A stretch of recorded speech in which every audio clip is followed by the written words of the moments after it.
May 1 മുതൽ ATM-ൽ നിന്ന് പണം പിൻവലിക്കുന്നവർ ശ്രദ്ധിക്കണം. പുതിയ മാറ്റങ്ങളാണ് ബാങ്കിംഗ് മേഖലയിൽ വരുന്നത്. അതിൽ പ്രധാനം ATM ഇടപാടുമായി ബന്ധപ്പെട്ട പുതുക്കിയ നിരക്കുകൾ മെയ് 1 മുതൽ നിലവിൽ വരുന്നതാണ്. രാജ്യത്തുടനീളമുള്ള സൗജന്യ ഇടപാട് പരിധികൾ, അധിക ഇടപാടുകൾക്കുള്ള ചാർജുകൾ, ഇന്റർ എക്സ്ചേഞ്ച് ഫീസ് ഘടനകൾ എന്നിവയിൽ വലിയ മാറ്റങ്ങളാണ് ഉണ്ടാവുന്നത്. പുതിയ മാർഗനിർദ്ദേശങ്ങൾ ഇപ്രകാരമാണ്. ഉപഭോക്താക്കൾക്ക് ഓരോ മാസവും ഒരു നിശ്ചിത എണ്ണം സൗജന്യ ATM ഇടപാടുകൾക്ക് അർഹതയുണ്ടായിരിക്കും. എന്നാൽ അത് സ്ഥലങ്ങളെ അടിസ്ഥാനപ്പെടുത്തി വ്യത്യസ്തമായിരിക്കും. മെട്രോപൊളിറ്റൻ നഗരങ്ങളിൽ 3 മെട്രോപൊളിറ്റൻ ഇതര നഗരങ്ങളിൽ 5 എണ്ണവുമാണ് ഇനിയുള്ള സൗജന്യ ഇടപാടുകൾ. ഈ സൗജന്യ ഇടപാടുകളിൽ സാമ്പത്തികേതര പ്രവർത്തനങ്ങൾ ഉൾപ്പെടും.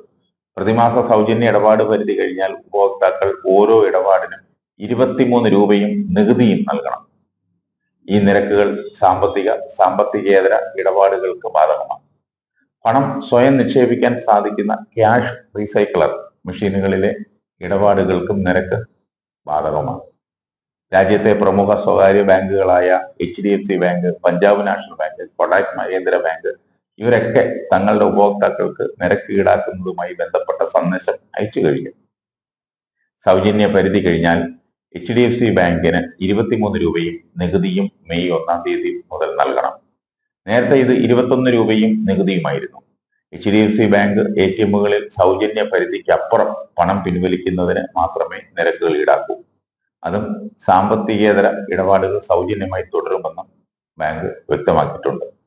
എന്നാൽ മറ്റ് ബാങ്കുകളുടെ ATM-കളിൽ സാമ്പത്തികവും സാമ്പത്തികേതരവുമായ ഇടപാടുകൾ സൗജന്യ ഇടപാട് പരിധിയിൽ കണക്കാക്കും.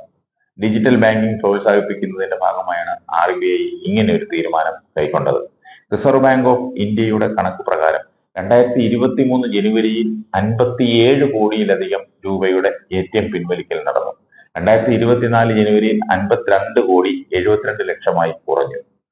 2025 ജനുവരി ആയപ്പോഴേക്കും അത് 48 കോടി 83 ലക്ഷമായി കുറഞ്ഞു.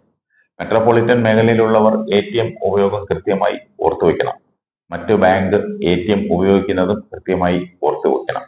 സൗജന്യ ഇടപാട് പരിധി കഴിഞ്ഞാൽ 23 രൂപയും നികുതിയും നൽകേണ്ടി വരും. ക്യാഷ് ഡെപ്പോസിറ്റ് മെഷീനുകളിൽ നിന്ന് പണം പിൻവലിക്കുന്നവർക്കും ഇത് ബാധകമാണ്. എന്നാൽ പണം നിക്ഷേപിക്കുന്നവർക്ക് നിരക്ക് ബാധകമല്ല.